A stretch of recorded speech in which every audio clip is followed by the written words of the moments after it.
very much for inviting me. I really am looking forward to my interaction with all of you. So let me see if I can share my screen.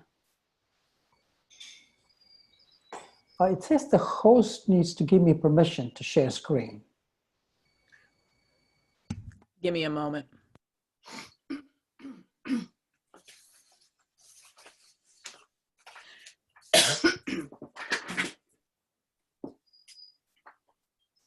Everybody's learning the technology. Mm-hmm.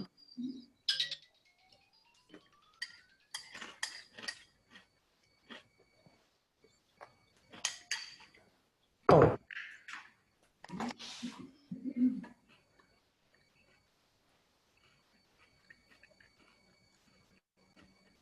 There we are. Oh, can you see my screen? Yes. Very good. Somehow it's not using, oh, let me just see. Yeah. I'm going to talk to you about, of course, climate change, and really focus on why the moment is now for scientists to collaborate and form alliance with interfaith groups like what you have. That's exactly what we need, and I hope I can make that clear to you soon. We are in California, and of course we can't talk about climate change without talking about our fires. So this is about 3-4 days into the Valley Fire, just in our backyard, about 20-30 kilometers east of us, east and north. And I took this picture from my backyard around 6:30. The sun sets around 7:15. So why is the sun so angry red? Simply because the soot, which comes out from the fires, some of them are very tiny particles, almost like the COVID virus, a little bit bigger. Rob, you need to get into the presentation mode. Oh, it's not in the presentation mode? No. Oh. So the little screen on the bottom of the PowerPoint.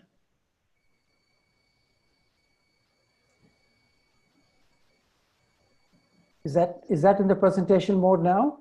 That's much Yes. better. Good. There you go. Thanks. Okay. Thank you, Tom. Tom, thank you very much. It would have been a disaster. And so what you see here is that those tiny particles from the smoke, of course, it travels all over. As you know, a week later, it was over the East Coast. And so that basically takes off the blue and the green from the light.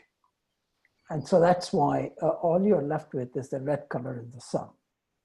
So how do I know this? Look at this picture I took about 9 days later.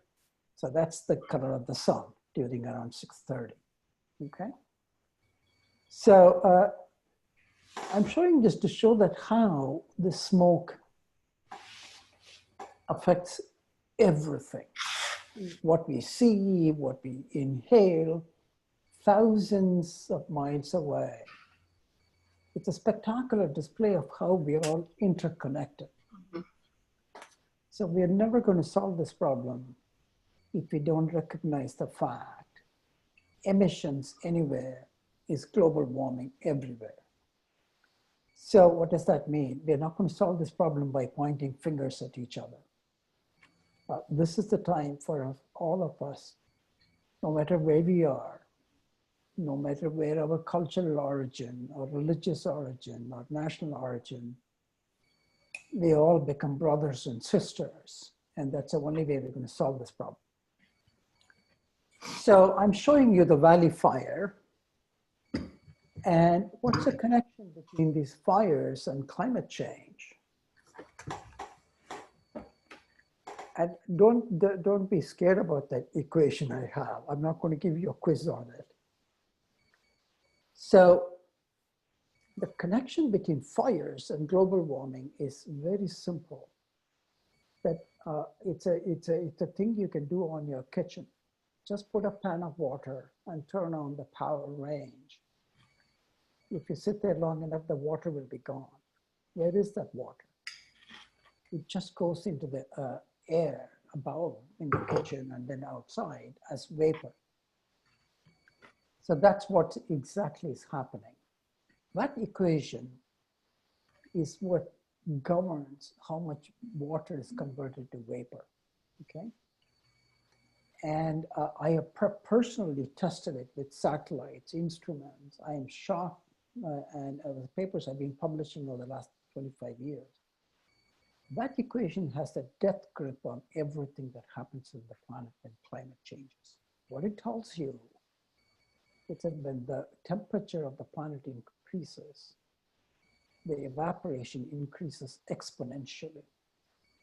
So water is evaporating from our soil, our tree trunks, leaves, every second, every hour, every day, throughout the year, okay? So when you don't have rain to balance that evaporation, things dry out. So skeptics say, oh, you know, this fire is just cyclical. Yeah, fires are cyclical because when there's no rain, things dry out. But this is a chronic thing happening. When there's no rain, because of global warming, it's drying out even more. Of course, then the pine beetles, you know, or take their whack at the trees, they dry out even more. And anything, a barbecue, or lightning, or, you know, fire from your electricity, all of them was just lighting that. That fire would have happened in any case, all right? So that's a connection. Things evaporate. Water becomes vapor. Now, I just want to give you a small background on what's causing the warming. You know, you take fossil fuel, it's basically hydrocarbon, right? Hydrogen and carbon. When you lit a torch or in your engine, you lighted fire. The carbon in that fuel splits from the hydrocarbon. That's what releases the energy, but then it combines with the oxygen in the air and becomes carbon dioxide. It is probably one of the most insidious gas in the air. Why is that? For example, please go ahead. Is there a question? Yeah.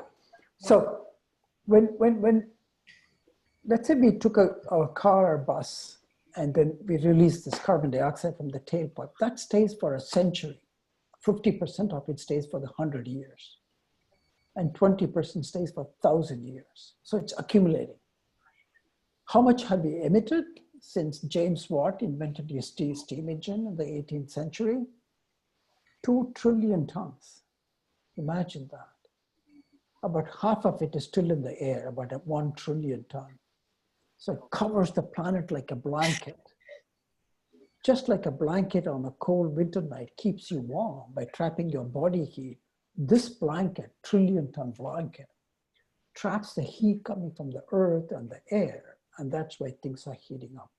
It is inescapable laws of physics. Of course, this is also controlled by another equation. All of these we understand, okay? One thing you need to convey to your public is that climate change science is data-driven. I personally don't believe anything unless I can smell it or see it or measure it, okay? Now that's how most of my colleagues are. So where is this all going? We predicted 2 years ago that the warming would amplify by another 50%. See, it took us 200 years to put the trillion tons of carbon dioxide. And that has already heated the planet by 1 degree Celsius as of 2015. That warming in 10 years is going to go from 1 to 1.5. So don't think of it as half a degree, who cares? Half a degree of 1 is 50%. So the planet was heated by 1 degree and it's going to go to 1.5. So we were the first to say that. And there was a lot of skepticism. Just 2 weeks ago in the UN summit, the United Nations agency declared, yep, we are going to see the degree of warming sooner. So what does that mean? Climate change is going to move into our living room, everyone's living room. So let me say what that means. Either personally you will be affected by heat waves or droughts or fires, or someone you know would be affected. And this has come close to me. Yesterday, my daughter, who lives in Los Angeles, she's working there. She was in tears, and we took an hour to console her because her close friend, their parents live in Santa Rosa, just lost their house in half an hour. They barely had time to escape. So we had to console her, saying that you should be happy. Your friend's parents are still alive. Okay. So this is no more waiting game. So don't think of it 2100, this and that. No, it's coming. It's already there. And I expect we'll take another 5 years to recover from COVID as we are, breathing deeply and relaxedly. Oh, this darn COVID is behind us. We have to deal with this beast, climate change. So I think of COVID as a dress rehearsal for what's to come. Okay? So if as a society, we don't do anything about it, this is the future we are looking at. This is the model prediction for what's going to happen 30 years from now, 30 to 40 years. That this is the planet, and it shows drought. You can see most of Southwest is in a grip of mega drought, the whole of Amazon, the Mediterranean. So, the astronomers think of Earth as we are in a Goldilocks zone, just at the right distance from the sun, just with the right amount of gases in the air to keep the planet so beautiful for us, snow, water, and rain. But that Goldilocks zone is going to be shrinking. Okay. So I wouldn't show this, but it's to my horror. When I introduced this, I published this paper 75. That's 45 years ago. And I've been waiting and waiting and waiting that society is going to pay attention. And unfortunately, even those who understand and agree with climate science, they have not felt the urgency of this. That's one of the most important message friends like you can carry to the rest of society. So I'm not all doom and gloom. It's still not too late. Plenty of scalable solutions are available. So we're not solving this problem, not because we don't know how to solve it. We know how to solve it, okay? And we have a decade to implement these solutions. But enormous investments are needed. So that's where we are stuck to accelerate this, okay? So after a long set of work, I'll tell you how I came to this conclusion. We need to form an alliance, science and policy with religion. Why do we need religions to fight climate change? This is a meeting statement we came up with after a meeting I had organized at the Vatican. We briefed Pope Francis. So we need to develop sustainable relationship with our planet. That requires a moral revolution. I'll tell you what moral revolution we need. Religious institutions can and should take the lead on bringing about such a new attitude towards creation. So how did I stumble into this? When I turned 60, I was sitting in the middle of Maldives looking at air pollution and how the ocean is heating up in the Indian Ocean. So I got this email message from the Vatican that St. John Paul II, he was Pope then, now he's St. John Paul II, invited me to join the Pontifical Academy of Science, where attending meetings twice a year, I realized the power of this church in solving this problem. Through that, I realized the power of religions in solving this problem. So in 2014, I worked with another academic and the chancellor of the Pontifical Academy of Science, and we briefed Pope Francis.